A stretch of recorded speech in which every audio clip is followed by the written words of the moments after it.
மகளிர் பட்டிமன்ற குழுவின் சார்பாக ஒரு நாடகம்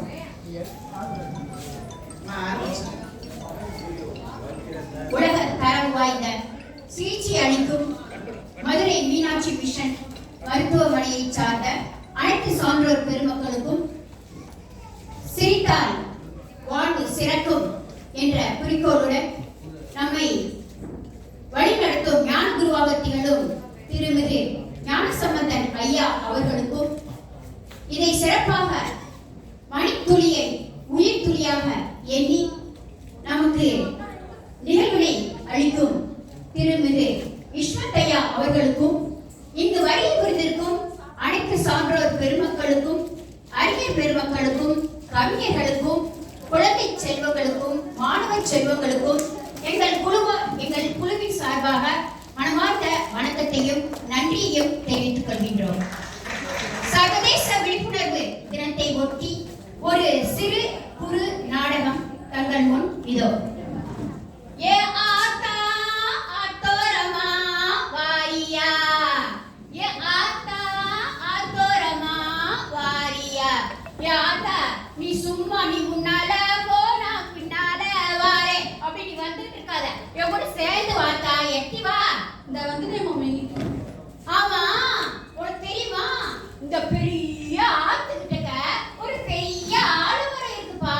அந்த ஆலமரத்துல பாத்தீங்கன்னா ஒரு பெரிய பாம்பு புத்துப்பா.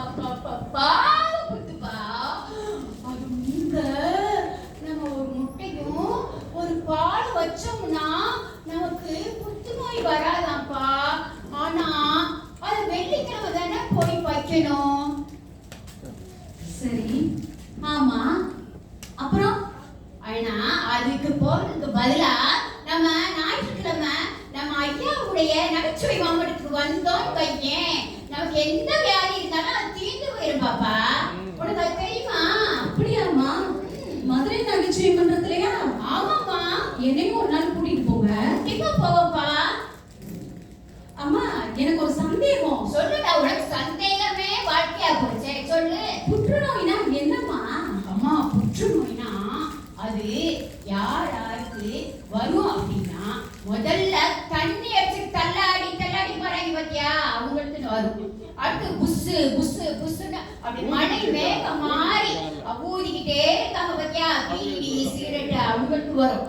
அது மட்டுமா கோயில போறாங்க பாத்தியா, அவங்களுக்கு அது வரும்பா. அதுதான் அந்த அதனுடைய இதனால இவங்களுக்கு என்ன செய்யும், அந்த வியாதி வருதுப்பா. ஓ, அப்படியாமா? சரிம்மா, இந்த நோய் வந்துருச்சு அப்படின்னா நம்ம எந்த மாதிரி ட்ரீட்மெண்ட் பார்க்கணும்? இது என்ன அதிசயம், எந்த நேரமும் நமக்கு உடனே உதவுறதுக்காக நம்ம மதுரை மீனாட்சி மிஷன் ஆஸ்பத்திரி இருக்குல்லப்பா, அங்க போனோம்னா நவீன தொழில்நுட்பத்துல நமக்கு நல்ல சிகிச்சை கொடுத்து வேகமா நம்மள நிறைவு பண்ணி அனுப்பிச்சு விட்டுருவாங்க வீட்டுக்கு. ஓ, சரி சரி. ஆமா, சும்மா கேட்டா இத பத்தி நீங்க கொஞ்சம் சொல்லுங்களேன். புற்றுநோய்ங்கிறது ஒண்ணு ஒரு உயிர்கொல்லி நோய் கிடையாதுங்க. நம்ம சினிமால எல்லாம் என்ன பண்ணிருக்காங்கன்னா, அந்த காலத்துல நம்ம கமலஹாசன் வாழ்வே மாயத்திலே நடிச்சிருப்பாரு. வாழ்வே மாயம் இந்த வாழ்வே மாயம் அப்படின்னு ஒரு பாட்டை பாடிட்டு அப்படியே அழுதுட்டு கடைசியில பாத்தீங்கன்னா அவர் இறந்து போற மாதிரி ஒரு சீனை வச்சு அதுலயே எல்லாரும் அந்த சொல்லுவாங்க இல்லையா, சிவப்பா இருக்கிறவன் போய் சொல்ல மாட்டேன் அப்படின்னு நினைச்சு கமலஹாசன் சொன்னோடனே எல்லாரும் நம்பிட்டாங்க, புற்றுநோய் வந்தா செத்து போயிடுவாங்க அப்படின்னு சொல்லி. அதெல்லாம் கிடையாதுங்க. அதுக்கு உரிய சிகிச்சை எடுத்தா அது தீர்க்கக்கூடிய ஒரு நோய். இதெல்லாம் அது ஒரு உயிர்கொல்லி நோய் கிடையாது. இன்னொன்னு என்ன பாத்தீங்கன்னா, புற்றுநோய் வந்தவங்க எல்லாம் என்ன செய்யறாங்க, ஊர்ல ஒதுக்கி வச்சிருக்காங்க. அப்படிலாம் பண்ணக்கூடாது. இது முக்கியமா எல்லாரும் மனசுல வைக்க வேண்டியது, பரவக்கூடிய நோய் கிடையாது. இப்ப ஒருத்தவங்கள தொட்டு பேசுற, அந்த நோய் வந்தவங்கள தொட்டு பேசினாலோ அவங்ககிட்ட பழகினாலோ இல்ல அவங்க எது செஞ்சாலும் அவங்களோட போயிட்டா நமக்கு வந்துருமோ அந்த பயமே வேண்டாம். உங்களோட கெட்ட பழக்க வழக்கங்கள்னாலதான் அந்த நோய்கள் வரக்கூடிய வாய்ப்பு இருக்கு. நம்ம எல்லாம் நல்லவங்க, நமக்கெல்லாம் வராது. அப்ப வந்தவங்க கெட்டவங்களா அப்படின்னு நினைக்க கூடாது. அது ஒரு சில காரணங்கள்னால தெரியாம கூட வந்திருக்கலாம். அதனால யாருக்குமே புற்றுநோய் வந்தவங்களை ஒதுக்கி வச்சிடக்கூடாது.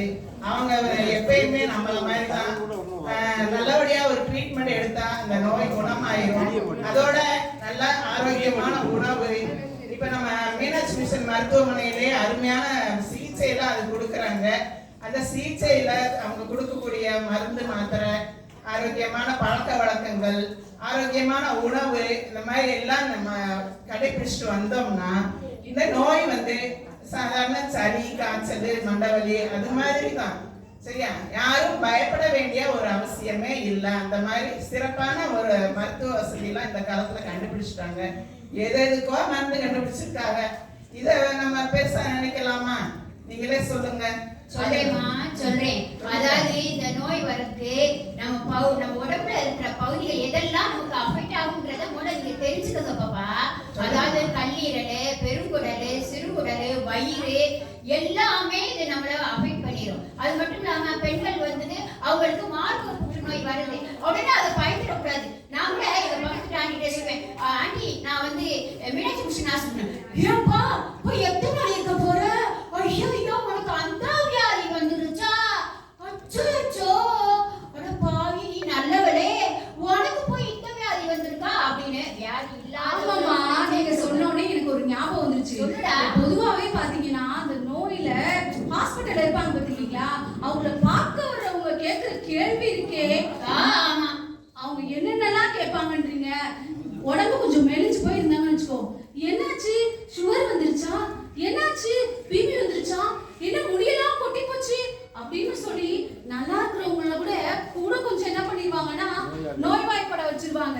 அப்படியே அவங்க கேட்காம நம்ம இருக்கணும் அப்படின்னா ஒண்ணுல நம்ம புகையிலைய தவிர்த்துடலாம், பீடி சிகரெட்டை தவிர்த்துடலாம். அது மட்டும் இல்ல, நம்ம என்ன செய்யணும், நல்ல உணவு பழக்க வழக்கங்களை கொண்டு வரணும். நம்மளுடைய வாழ்வியல் நடைமுறைகளை சிறப்பாக கொண்டு வரணும். வேற பெருசாலாம் நீங்க கோடிக்கணக்காலாம் காசு செலவு பண்ண வேண்டிய அவசியமே கிடையாது. நம்ம சொல்லவே தேவையில்லைங்கம்மா. நமக்கு ஒரு வாழும் உதாரணமா நம்ம ஜெயலட்சுமி அம்மா இருக்காங்க. இவங்க புற்றுநோயில இருந்து மீண்டு நம்ம மருத்துவமனையில சிகிச்சை எடுத்தவங்க தான். அவங்க தொடர்ந்து நல்லா உடற்பயிற்சி செய்யறாங்க, மருந்து மாத்திரை சாப்பிடுறாங்க, சிறப்பான உணவு பழக்கவழக்கங்களை கடைபிடிக்கிறாங்க. அதனால அவங்க அந்த நோயை வென்று இதோட 5வது ஆண்டா இருக்காங்க. இவங்க மட்டும் இல்ல, நம்ம பிரபலங்களை சொன்னாதான் உங்களுக்கு எல்லாம் தெரியும். நம்ம நடிகை கௌதமி, மனிஷா கொய்ராலா, யுவராஜ் சிங், சோனாலி பிந்திரே, இவங்கெல்லாம் நமக்கு இந்த மாதிரி பெரிய பெரிய ஆளை சொன்னாதான் நம்ம நம்புவோம். அது வேற.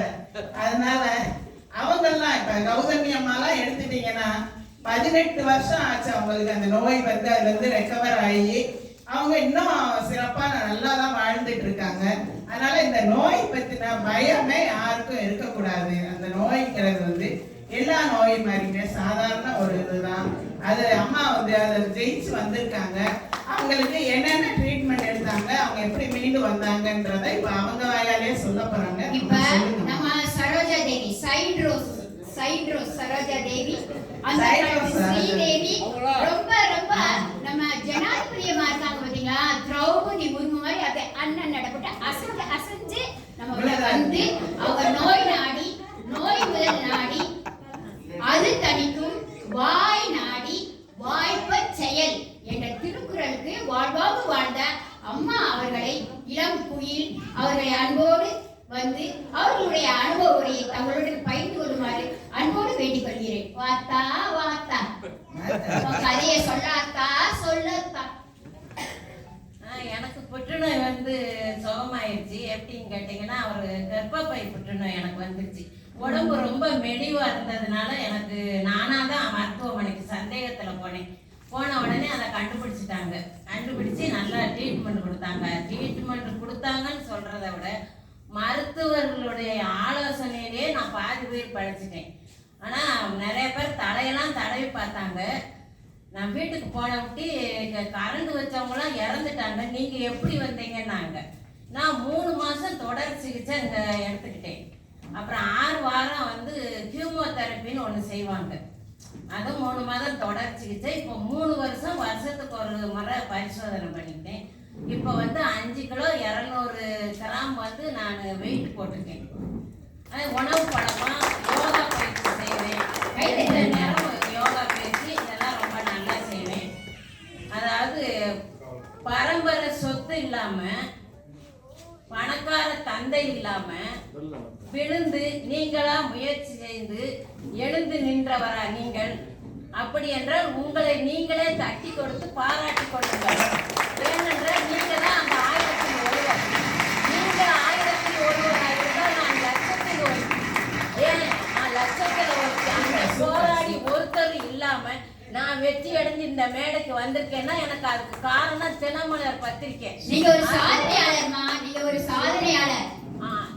சாதனையாளர் விருதும் வாங்கியிருக்கேன். நான் இங்க குருசங்கர் சார்கிட்டையும் வாங்கியிருக்கேன். அம்மா வந்து அந்த புற்றுநோய் பற்றிய விழிப்புணர்வு அப்ப இருந்து நான் நல்லாயிட்டேன் ஊர் உலகமெல்லாம் சொல்லிட்டு இருக்காங்க. அதுக்குதான் சாதனையாளர் விருது கொடுத்துருக்காங்க.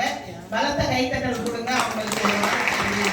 காரணம் என்ன தெரியுமா? சிறந்த மனோதைரியம். அதாவது வாழ்க்கையில 2 அதிசயம் இருக்கு. ஒண்ணு, எனக்கு எல்லாமே இருக்கு, எல்லா வியாதியும் இருக்குன்றது.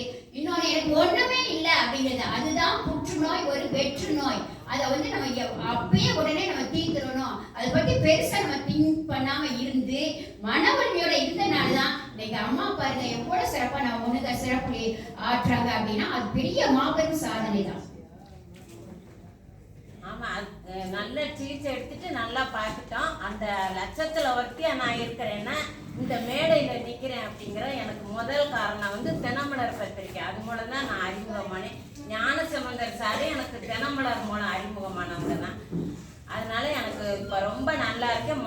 வாரத்துக்கு ஒரு, அதாவது தினம் சாயங்காலமும் காலையிலையும் வீடு வீடா போய் 1 மணி நேரம் நான் இந்த புற்றுநோய் விழிப்புணர்வு, தற்கொலை விழிப்புணர்வு, நோய் விழிப்புணர்வு, மரணற்ற விழிப்புணர்வு,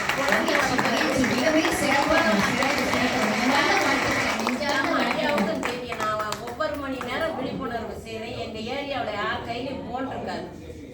தனியா உட்காந்து எல்லாருமே பெண்களாத்தான் பேசுவோம். இதுல ஆண்களும் சம்மந்தப்பட மாட்டாங்க. தயவு செய்து நான் கேட்கறது, இந்த பாக்கு போடுறது, கோயிலை போடுறது, குடிக்கிறது இதெல்லாம் நீங்க செய்யாதீங்க. மனைவி மக்களை யாரு நேசிக்கிறாங்களோ அவங்க இந்த கெட்ட பழக்கத்துல ஈடுபட மாட்டாங்க. குடும்பத்தை நேசியுங்கள். உங்களுக்கு வந்து எந்த கெட்ட பழக்கமும் வராது. வீட்டுல இருக்கிறவங்கள நீங்க நல்லா அன்பா வச்சுட்டீங்கனாலே எந்த கெட்ட எண்ணங்களும் வராது. எனக்கு இந்த சிகிச்சை அளித்த மருத்துவர்களும் எனக்கு உதவி செஞ்சவங்களையும் நான் என்றும் நெஞ்சம் மறப்பதில்லை. அந்த நினைவையே நான் இழக்க மாட்டேன். அதனால நான் உங்களுக்கு எல்லாத்துக்கும் நன்றி சொல்லிக்கிறேன். என்ன ஒரு விஷயம், எனக்கு காதலர் தினம். அம்மாவுக்கு காதல் இல்லாம இருக்கவே முடியாது. எந்த நேரமும் காதல் பாட்டா கேட்டு விடிய விடிய கேட்டு உல்லாசமா இருக்கு. அம்மா இப்படி வீட்டு வந்திருக்கு. அவருடைய அன்பு கணவரும் காதலருமான என் பேர் என்ன சொன்னீங்க? பால்சாமி அவர் பேரு. ஒரு பாஸ்டரா இருக்காரு, ஒரு சர்ச்சில் ஃபாதரா இருக்காரு. அவர் தான் மிகவும் உற்ற துணை. ஏன்னா கூட இருக்கிறவங்க வந்து அவங்க நல்லா கவனிச்சாதான் அவங்க ரெக்கவர் ஆகி வர முடியும். அதுதான் முக்கியமான ஒரு விஷயம். அவர் நல்லா அன்பா அனுசரணையா இதுவரைக்கும் பாத்துக்கிறாரு. அம்மா வந்து இப்ப காதலர் தினத்தை வந்து முன்னிறுத்தி இப்ப நம்மகிட்ட பேசுறாங்கன்னா அவர் எவ்வளவு கவனிச்சிருப்பாருன்னு நீங்க எல்லாம் தமிழ்நாடு குடிநீர் வடிகால் வாரியத்துல ஆபீசரா இருந்து ரிட்டையர்ட் ஆகி பாஸ்டரா, அதாவது விருப்ப ஓய்வு பெற்று அதுல போயிட்டாங்க. நானு இந்து. இப்ப அதுல லவ் மேரேஜ் போடுது. ஆமா, அதுக்காக ஒரு வாழும் சிங்கப்பெண் அப்படின்னே சொல்லலாம். ஒரு சிறந்த குடும்ப தம்பதியை அப்படிப்பட்டவங்க பேசுறாங்க. நமக்கு பெரிய மகிழ்ச்சி தானே. ஒரு 4 வரி. வண்டொன்று மலரென்று முகத்தோடு மோத நான் வளை கொண்ட கையாலே மெதுவாக மூட என் கருங்கோந்தல் கலைந்தோடி மேகங்களாக நான் பயந்தோடி வந்தேன் உன்னிடம் உன்னை கூற. நான் கருங்கூந்தல் கலைந்தோடி மேகங்களாக நான் பயந்தோடி வந்தேன் உன்னிடம் உண்மை கூற. நான் மலரோடு தனியாக ஏன் நின்று வந்தேன் என் மகராணி உன்னை காண ஓடோடி வந்தேன். நீ இல்லாமல் யாரோடு உறவாட வந்தேன் உன் இளமைக்கு துணையாக தனியாக வந்தேன். நான் மலரோடு தனியாக ஏன் நின்று நின்றேன் என் மகராணி உன்னை காண ஓடோடி வந்தேன். அனைவருக்கும் காதலர் தின வாழ்த்துக்கள். அம்மா அடுத்த மாசம் உங்க வீட்டுக்காரரை கூட்டியாங்க, தனியா வராங்க. நீங்க எல்லாருமே அவங்க மட்டும் இல்ல. பாத்தீங்களா எவ்வளவு அருமையா பண்ணாங்க பாத்தீங்களா? பாஸ்கரனே ஏங்க, நீங்க பாருங்க முடியாது. விழிப்புடன் வீட்டுக்காரரை இருப்போம், போட்டா. புற்றுநோயை விரட்டுவோம். விழிப்புடன் இருப்போம், புற்றுநோயை விரட்டுவோம். விழிப்புடன் இருப்போம், புற்றுநோயை விரட்டுவோம். விழிப்புடன் இருப்போம், புற்றுநோயை விரட்டுவோம். அனைவருக்கும் மனமார்ந்த நன்றிகள், வாழ்த்துக்கள். இவ்வளவு பசியை எனக்கு கேட்டீங்க. 100 ஆண்டு காலம் வாழ்க, நோய் நொடி இல்லாமல் வாழ்க.